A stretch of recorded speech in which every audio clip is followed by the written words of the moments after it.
Hai teman, selamat datang di channel Sekate New. Jangan lupa pada teman-teman untuk like, komen, dan subscribe supaya tidak ketinggalan update dari channel ini. Mimin ucapkan terima kasih. Selamat menyaksikan. Terpaksa menikahi Pak Ustadz, season 3, bab 38. Akil nggak berangkat sekolah, Mi? Tanya Hana. Masih tidur, dibanguni malah marah, ujar Alika. Syafiq dan Safa sudah berangkat. Sekalian Syafiq mengantar anaknya itu ke tempat servis ponsel. Kebetulan Safa juga ada jam pagi, berbeda dengan Hana yang akan berangkat nanti pukul 9. Hana masuk ke kamar Akil untuk membangunkan anak itu, meninggalkan sang ibu dan nenek yang sedang duduk sambil bersantai di depan rumah. Dek, bangun, sekolah yuk. Hana mengguncang pelan pundak sang adik. Akil malah melenguh dan menutup wajahnya dengan bantal. Beberapa kali Hana sudah mencoba untuk membangunkan, namun Akil tetap tidak bergerak. Namun saat Matiin datang, sudah siap untuk pergi. Akil langsung bangun. Hana sampai dibuat heran dengan tingkah adiknya itu. Ikut. Sekolah nggak mau, tapi kenapa mau ikut? Adik sekolah aja ya, bujuk Hana. Akil menggelengkan kepalanya. Nggak mau, adik mau main sama abang. Abang sama kakak mau pulang. Lain kali main lagi kesini ya. Akil tetap kekeh ingin ikut. Jika keinginannya tidak dipenuhi, akan marah nantinya. Meski sudah beberapa kali dibujuk, namun Akil tetap tidak mau. Hana berinisiatif untuk mengantarkan Akil ke sekolah bersama Matiin. Matiin yang dulu pernah menjadi seorang supir itu tentu bisa mengendarai mobil. Beruntung Akil mau sekolah, tapi ingin Matiin yang mengantarnya. Sambil menunggu Akil yang sedang mandi, Hana menyiapkan bekal untuk adiknya. Itu agar tidak banyak jajan di sekolah.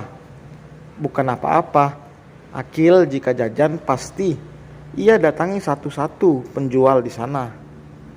Hanya suka membeli tapi jarang ada jajanan yang dimakan olehnya. Masya Allah, istri Mas ini telaten banget ya. Hana dibuat kaget dengan suara Matiin yang tiba-tiba sudah ada di sana. Padahal tadi Matiin sedang memanaskan mobil di depan. Sebelah alis Hana terangkat. Mas bilang apa tadi? Kamu telaten banget, ujar Matiin. Hana menggelengkan kepala. Bukan itu. Ia dengan jelas tadi mendengar Matiin memanggil dirinya dengan sebutan Mas. Yang mana? Coba ulang yang tadi Mas katakan. Matiin mengernyit heran, namun tetap saja mengikuti keinginan Hana untuk mengulang apa yang tadi diucapkan. Masya Allah, istri Mas ini telaten banget ya. Senyum Hana langsung mereka. Ia menatap Matiin dengan mata berbinar. Ia merasa suka mendengar apa yang diucapkan oleh Matiin. Merasa jika mereka sudah benar-benar dekat. Dengan Matiin yang memanggilnya saya pada dirinya sendiri malah membuat Matiin terlihat kaku. Akhirnya Hana mengutarakan apa yang diinginkannya itu. Selama membuat Hana senang, pasti akan Matiin lakukan.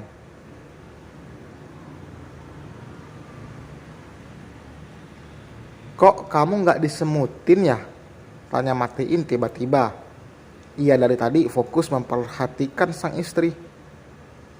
Emang Mas pikir aku gula apa? Hana terkekeh. Kamu emang bukan gula, tapi manisnya ngalahin gula. Hana tertawa, memukul pelan pundak Matiin. Lelaki itu mencoba untuk romantis, tapi Hana yang melihatnya malah tertawa karena lucu. Matiin bicara, namun ekspresinya sangat kaku. Tidak seperti lelaki pada umumnya. yang saat merayu akan bermain ekspresi agar sang kekasih semakin meleleh. Melihat istrinya tertawa, Matiin malah mengaruk tengkuknya yang tidak gatal. Karena Matiin yang diam dengan wajah bingung membuat Hana langsung menghentikan tawanya. "Mas marah?" tanya Hana. "Enggak." "Kok diem?"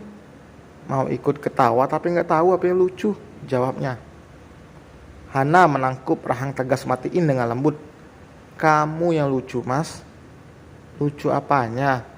Hana melirik ke kanan dan ke kiri, memastikan tidak ada orang lain selain mereka di sana. Ia meminta suaminya untuk menunduk sedikit. Matiin memiliki tubuh tinggi. Tinggi Hana hanya sebatas dada Matiin. Lelaki itu menurut dan menundukkan sedikit tubuhnya. Sebuah kecupan. "Makasih ya, pagi-pagi Mas udah bikin aku bahagia." Setelah mengatakan itu, Hana berlari ke ruang tengah sambil membawa bekal yang tadi disiapkan untuk Akil. Matiin kembali berdiri tegak. Ia menyentuh pipinya yang tadi dicium Hana. Ia tersenyum karena tingkah manis Hana. Mereka seperti anak remaja yang sedang kasmaran. Wajar karena mereka masih dalam masa saling mengenal dan pendekatan. Pacaran setelah menikah adalah hal yang sangat indah. Sesuatu yang sebelumnya akan berdosa jika dilakukan sebelum menikah, maka akan menjadi pahala saat sudah menikah. Itulah enaknya pacaran setelah menikah. Maka yang masih pacaran, lebih baik putuskan pacarnya. Kalau memang berjodoh, pasti akan bersama. Jangan sampai pacaran lama-lama ternyata jagain jodoh orang. Sesuatu yang seperti itu akan merugikan diri sendiri. Sebelum ke kampus, mereka mengantarkan Akil ke sekolah. Tadi Alika juga sudah berpesan agar Matiin membawa saja mobilnya, karena nanti juga Akil ingin dijemput oleh kakak iparnya. Hari ini Hana kuliah tidak lama. Ia hanya ada 2 jadwal mata pelajaran saja, setelah itu pulang. Makanya Matiin memutuskan untuk menunggu, sembari nanti akan ikut kajian di salah satu masjid yang tidak jauh dari kampus Hana. Sebelumnya memang sudah melihat jadwal. Di ponselnya ia memiliki beberapa grup yang biasa memberitahu jadwal-jadwal kajian di beberapa masjid. Mereka kini sudah ada di depan kampus. "Mas, sebenarnya tadi teman aku bilang kalau aku gak usah masuk kuliah," ujar Hana memberitahu apa yang tadi malam disampaikan oleh Alia. "Memang ada apa?" tanya Matiin. "Katanya aku bakalan digangguin." Dahi Matiin mengerinyit. "Digangguin siapa? Gimana?" "Mas ingat dulu aku pernah dilempari telur busuk? Alia takutnya ada kejadian yang sama. Mas antar kamu ke depan kelas ya." Hana mengangguk. Matiin membawa masuk mobil itu ke dalam area kampus menuju tempat parkirnya. Matiin akan memastikan istrinya baik-baik saja. Lagi pula Matiin sedang tidak ada pekerjaan. Bukan tidak ada, tepatnya belum ada, karena Matiin menunggu panggilan dan juga menunggu sang paman pulang dari kampung. Keluar dari mobil, ada beberapa orang yang memperhatikan Hana dan Matiin. Hana merasa risih juga diperhatikan. Tangannya langsung digenggam oleh Matiin. Lelaki itu melempar senyum pada sang istri, membuat Hana merasa lebih tenang karena ada Matiin di sisinya. Sebelumnya ia juga merasa gusar, takutnya para penggemar Rafael itu benar-benar menyerangnya. Karena saat itu juga mereka tidak main-main. Mereka tidak terima saat si pangeran kampus jatuh cinta pada wanita sederhana seperti Hana. Tadi pagi Hana menerima pesan lagi dari Alia. Gadis itu mengatakan jika para penggemar Rafael marah pada Hana karena menolak mentah-mentah lelaki idaman mereka. Entah seperti apa pemikiran mereka. Awalnya tidak terima saat Rafael mendekati Hana. Namun saat Hana menolak Rafael, mereka juga marah. Seharusnya mereka senang karena memiliki kesempatan untuk mendapatkan Rafael. Tidak ada yang tahu dari mana mereka mendapatkan info secepat itu. Karena Rafael jelas tidak mungkin menyebarkan masalah pribadinya pada orang lain, termasuk pada Derry. Dan selesai teman. Terima kasih telah mendengarkan.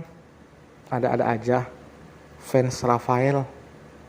Kirain masalah apa. Jangan lupa like, komen, dan subscribe. Sampai berjumpa di bab berikutnya. Bye.